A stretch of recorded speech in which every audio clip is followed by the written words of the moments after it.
The art of Final Fantasy XIV A Realm Reborn, a massive multiplayer online RPG that captivated millions of new and longtime fans of the series. Without a doubt, this game has many of the most talented artists in the industry.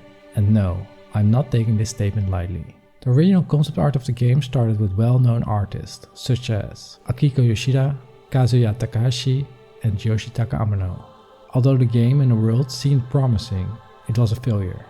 However, like most failures, something stronger arises from the ashes, and thus a realm was reborn.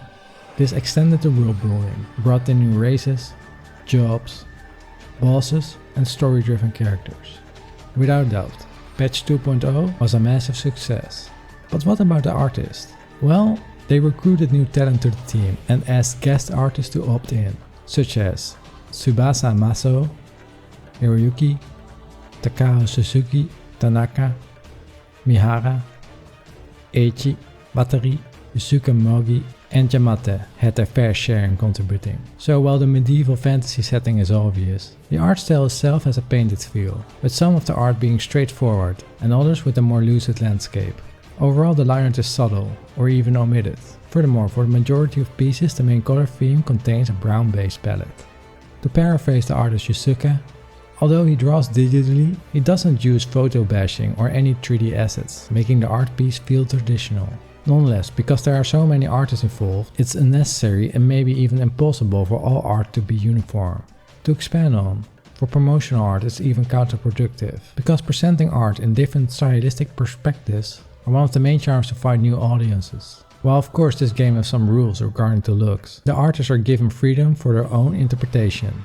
In case of Yusuke, he stated in an interview that he likes to use parts of novels, manga, anime, movies and of course games as references. This way he can create unique and fresh designs by the sum of its parts. For the concept art, the artists seldom have to work directly with the 3D modelers to translate assets in-game.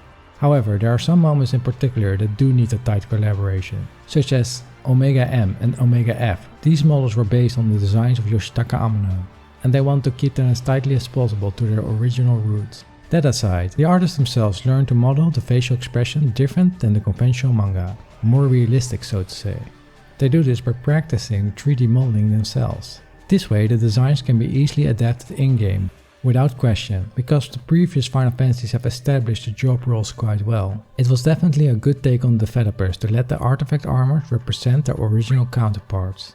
I mean, to resemble the OG classes, when you reach the maxed out level, is quite rewarding. Although with MMORPGs, I'm personally more into utility than looks. Nostalgia aside, this game has a lot to show for in the overall equipment department. The artists deliberately created two types of gear, one for full sets and the others for the player personal combinations. Most of their designs are both fancy and believable enough for the utility.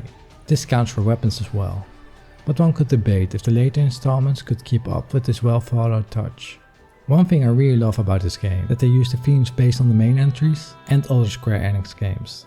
In this case I'm not referring to the awesome music, but rather reworks of monster, summon and environmental art. So for the conventional monster and boss art, they use of course the well-known Behemoth, Bahamut, weapons and for example the cult classics, such as the Demon Wall. Regardless to the similarities of their origin, they clearly gave their own believable spin to them. This aside, overall, the Final Fantasy monster library can be a mismatch at times, but this also is what makes Final Fantasy. The Chocobos have of course their own fair share in illustrations as well. Their beaks reminded me most of Final Fantasy Tactics, and you guessed it, that's definitely because Akiko set the tone. The amazing scenery art fits well with the character art. To elaborate, in most games, these two are separate skills, done by different artists. But of course, some artists like Kazuya Takahashi just know how to get the best of both worlds. I'm Fantasy Light Novel author GP Fuchs, and Final Fantasy XIV produced a ton of awesome art pieces throughout its patch lineups. Enough to inspire anyone who likes to draw or who just loves to dive into the world of fantasy.